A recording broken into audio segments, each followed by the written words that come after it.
The Art of War, by Sun Tzu. Chapter 11, The 9 Situations. Sun Tzu said, the art of war recognizes 9 varieties of ground. 1. Dispersive ground. 2. Facile ground. 3. Contentious ground. 4. Open ground. 5. Ground of intersecting highways. 6. Serious ground. 7. Difficult ground. 8. Hemmed-in ground. 9. Desperate ground. When a chieftain is fighting in his own territory, it is dispersive ground. When he has penetrated into hostile territory, but to no great distance, it is facile ground.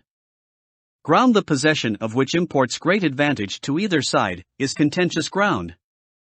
Ground on which each side has liberty of movement is open ground. Ground which forms the key to 3 contiguous states, so that he who occupies it first has most of the empire at his command, is a ground of intersecting highways. When an army has penetrated into the heart of a hostile country, leaving a number of fortified cities in its rear, it is serious ground. Mountain forests, rugged steeps, marshes and fens, all country that is hard to traverse, this is difficult ground. Ground which is reached through narrow gorges, and from which we can only retire by tortuous paths, so that a small number of the enemy would suffice to crush a large body of our men, this is hemmed-in ground. Ground on which we can only be saved from destruction by fighting without delay, is desperate ground. On dispersive ground, therefore, fight not. On facile ground, halt not. On contentious ground, attack not. On open ground, do not try to block the enemy's way. On the ground of intersecting highways, join hands with your allies. On serious ground, gather in plunder.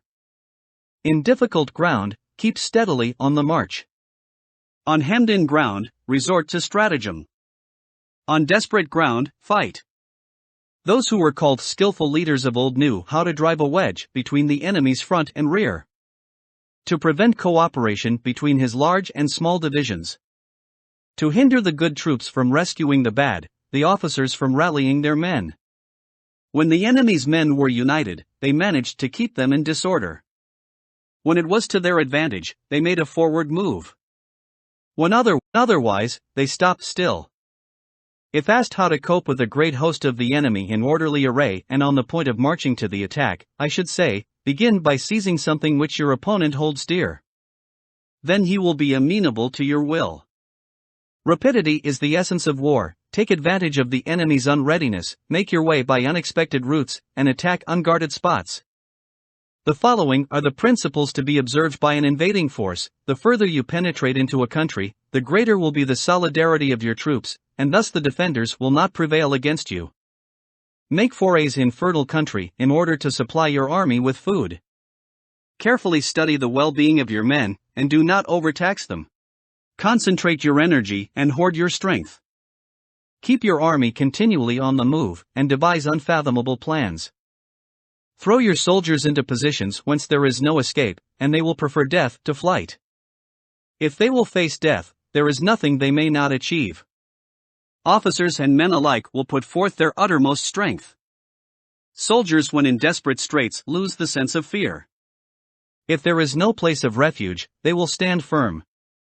If they are in hostile country, they will show a stubborn front. If there is no help for it, they will fight hard. Thus, without waiting to be marshaled, the soldiers will be constantly on the qui-vive. Without waiting to be asked, they will do your will. Without restrictions, they will be faithful. Without giving orders, they can be trusted. Prohibit the taking of omens, and do away with superstitious doubts. Then, until death itself comes, no calamity need be feared. If our soldiers are not overburdened with money, it is not because they have a distaste for riches. If their lives are not unduly long, it is not because they are disinclined to longevity. On the day they are ordered out to battle, your soldiers may weep, those sitting up bedewing their garments, and those lying down letting the tears run down their cheeks. But let them once be brought to bay, and they will display the courage of a Chu or a Gue. The skillful tactician may be likened to the Shuiran. Now the Shuijan is a snake that is found in the Chang Mountains. Strike at its head, and you will be attacked by its tail. Strike at its tail, and you will be attacked by its head. Strike at its middle, and you will be attacked by head and tail both. Asked if an army can be made to imitate the Shuiran, I should answer, yes. For the men of Wu and the men of Yu are enemies. Yet if they are crossing a river in the same boat and are caught by a storm, they will come to each other's assistance just as the left hand helps the right. Hence it is not enough to put one's trust in the tethering of horses, and the burying of chariot wheels in the ground. The principle on which to manage an army is to set up one standard of courage which all must reach. How to make the best of both strong and weak, that is a question involving the proper use of ground. Thus the skillful general conducts his army just as though he were leading a single man, willy-nilly, by the hand. It is the business of a general to be quiet and thus ensure secrecy. Upright and just, and thus maintain order. He must be able to mystify his officers and men by false reports and appearances, and thus keep them in total ignorance. By altering his arrangements and changing his plans, he keeps the enemy without definite knowledge. By shifting his camp and taking circuitous routes, he prevents the enemy from anticipating his purpose. At the critical moment, the leader of an army acts like one who has climbed up a height and then kicks away the ladder behind him. He carries his men deep into hostile territory before he shows his hand. He burns his boats and breaks his cooking pots. Like a shepherd driving a flock of sheep, he drives his men this way and that, and nothing knows whither he is going. To muster his host and bring it into danger, this may be termed the business of the general. The different measures suited to the 9 varieties of ground. The expediency of aggressive or defensive tactics. And the fundamental laws of human nature, these are things that must most certainly be studied. When invading hostile territory, the general principle is that penetrating deeply brings cohesion. Penetrating but a short way means dispersion. When you leave your own country behind, and take your army across neighborhood territory, you find yourself on critical ground.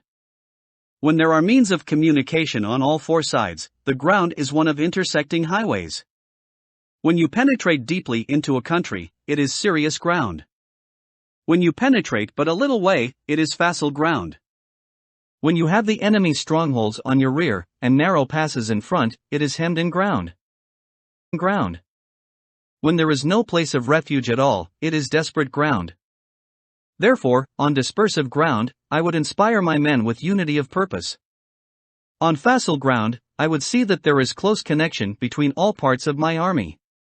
On contentious ground, I would hurry up my rear. On open ground, I would keep a vigilant eye on my defenses.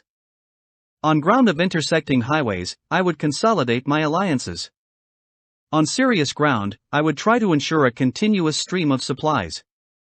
On difficult ground, I would keep pushing on along the road. On hemmed-in ground, I would block any way of retreat.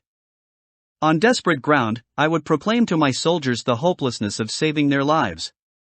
For it is the soldier's disposition to offer an obstinate resistance when surrounded, to fight hard when he cannot help himself, and to obey promptly when he has fallen into danger. We cannot enter into alliance with neighboring princes until we are acquainted with their designs. We are not fit to lead an army on the march unless we are familiar with the face of the country, its mountains and forests, its pitfalls and precipices, its marshes and swamps. We shall be unable to turn natural advantages to account unless we make use of local guides.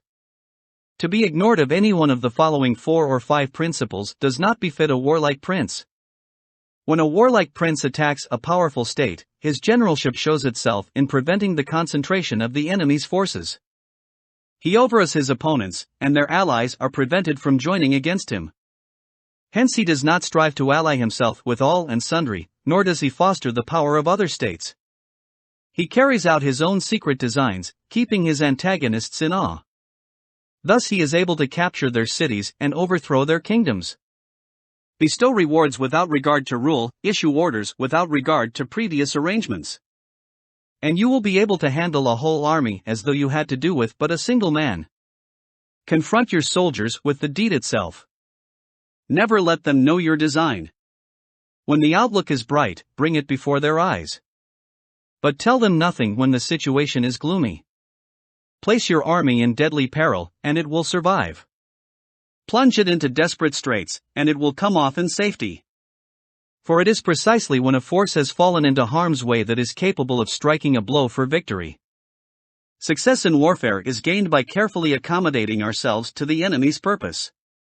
By persistently hanging on the enemy's flank, we shall succeed in the long run in killing the commander-in-chief. This is called ability to accomplish a thing by sheer cunning.